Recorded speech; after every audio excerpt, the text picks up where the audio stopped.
हर साल 18 दिसंबर को हम लोग अंतर्राष्ट्रीय प्रवासी दिवस को उन नागरिकों के सम्मान में मनाते हैं जो शिक्षा, व्यापार या अपने किसी भी प्रोफेशनल एक्सेलेंस जैसे कारणों से विदेश चले गए या देश के दूसरे पार्ट में चले गए और वहीं बस गए।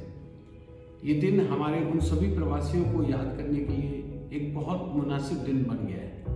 भारत सरकार ने भी प्रवासी भारतीय दिवस को हर साल 9 जनवरी को मनाना शुरू किया है। लेकिन मुझे इस बात की विशेष खुशी है कि हमारे माननीय मुख्यमंत्री श्री अशोक गहलोत साहब ने असल में सबसे पहले इसकी शुरुआत की थी।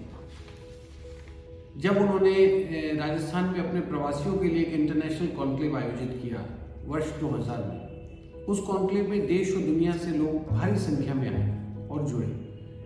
प्रवासियों को अपनी मिट्टी से भावनात्मक स्वरूप लगाव प्रदान करने का एक नया अध्याय शुरू हुआ। मैं समझता हूँ किसी भी राज्य के जो डायस्पोरा है वो बहुत इम्पोर्टेंट है, क्योंकि उन सभी प्रवासियों के ऊपर अपनी आने वाली पीढ़ियों को अपनी संस्कृति, कला, हेरिटेज, हमारे महान विरासत को, चाहे वो देश की हो या राज्य की हो, उसको अपनी आने वाली पीढ़ी को ट्रांसफ़र करने का एक दायित्व होता है।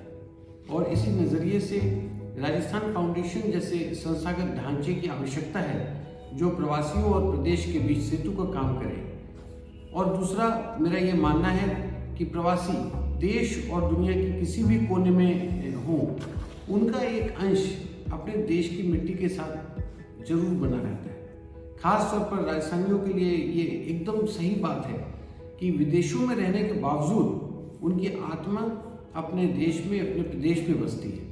और यही वजह है कि किसी न किसी कारण से, चाहे वो मुंडन हो, जड़ूला हो, शादी हो, ब्याह हो, उनको अपनी धरती पर लौटते रहने का कोई ना कोई बहाना चाहिए होता है। इसलिए ये हम सबका कर्तव्य भी है और दायित्व भी कि हम अपनी संस्कृति, संस्कारों और मूल्यों की रक्षा करें और प्रवासियों के साथ हमारा उनको और उनको हमारा साथ दोनों की ज़रूरत है।